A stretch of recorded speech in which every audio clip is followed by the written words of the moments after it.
Thomas and the Spaceship. It was a foggy night on the island of Sodor. The engine's lamps burned brightly, and the fog swirled and twirled around their wheels as the engines headed home. All except for Percy. A valve had come loose in his cylinder. Percy had broken down. Thomas chuffed in. "Hello, Percy," he tooted. "Hello, Thomas," Percy peeped. "Thank you for coming to help me."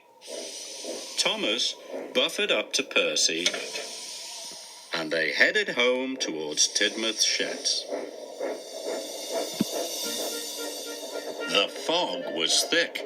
Thomas wanted to be quick. Suddenly, Percy peeped. "Look, Thomas, there are bright flashing lights in the sky." Thomas couldn't see any lights. "It must be a spaceship," peeped Percy. "A spaceship?" puffed Thomas. "Are you sure?" "Sure as I'm a little green engine," whistled Percy. He was very excited, and that made Thomas excited too. Thomas and Percy arrived at Tidmouth Sheds. "I've seen a spaceship," Percy whistled excitedly. "Pah!" snorted Gordon. "What a silly little engine!" Thomas didn't like Gordon calling Percy silly. The Fat Controller arrived. "Thomas, tonight you must take Percy's mail trucks." Thomas was happy to do this. Now he could find Percy's spaceship. "I'll show you that Percy isn't a silly little engine," Thomas tooted to Gordon. And he set off into the fog. Thomas chuffed to the top of Gordon's hill. He was looking for the spaceship. There, in the distance, he saw some flashing lights. "Hooray!" whistled Thomas. "There's Percy's spaceship." And he wheeshed down the hill.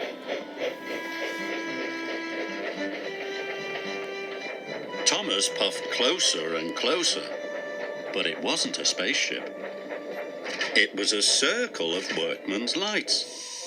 The workmen were fixing some broken track. Thomas was very disappointed. "I must find Percy's spaceship," he whistled. So he chuffed on through the fog.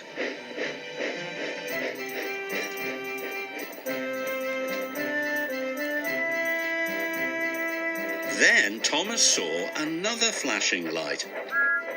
"Hooray!" he chuffed. "There's Percy's spaceship." Thomas puffed closer and closer. But it wasn't Percy's spaceship. It was the lamp in the lighthouse, flashing on and off. "Bother!" puffed Thomas. But he still wanted to find Percy's spaceship, so he puffed on through the fog. Thomas was very tired, and it was very late. He had searched everywhere. How was he going to show Gordon that Percy had seen a spaceship? Then suddenly he saw them. These flashing lights were moving in the sky. "That must be Percy's spaceship," whistled Thomas. He was very excited. Thomas pumped his pistons and raced after the flashing lights. The spaceship was flying lower and lower in the sky. Suddenly, Thomas didn't feel tired anymore. Thomas's wheels clickety-clacked on the rails of the track to see Jeremy the plane coming in to land at the airport. "Cinders and ashes," cried Thomas. "Jeremy the plane must be Percy's spaceship." Thomas felt very sad. he hadn't found a spaceship. Worst of all, he had let down his friend Percy. Thomas puffed away. He was so tired, the mail trucks felt very heavy now. "The Fat Controller will be cross," sighed Thomas. "I've spent all night looking for Percy's spaceship." Thomas knew that now he couldn't deliver the mail trucks on time. He needed help. So he chuffed back to Tidmouth as fast as his aching axles would spin. When Thomas arrived at Tidmouth sheds, Percy was still at the fitter's yard. How many spaceships did you find? Coughed Gordon grandly. "It wasn't a spaceship," puffed Thomas sadly. "It was Jeremy the plane coming in to land." Thomas felt very silly, but he still had to be really useful.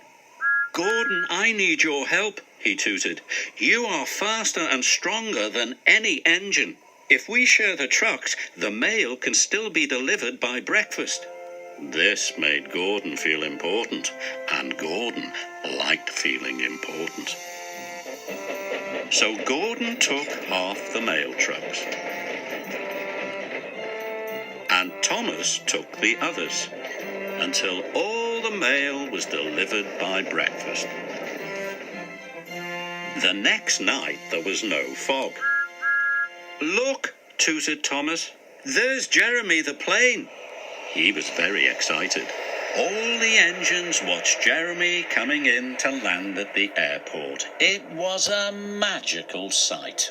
I think Jeremy's better than a spaceship any day, peeped Percy, and Thomas had to agree.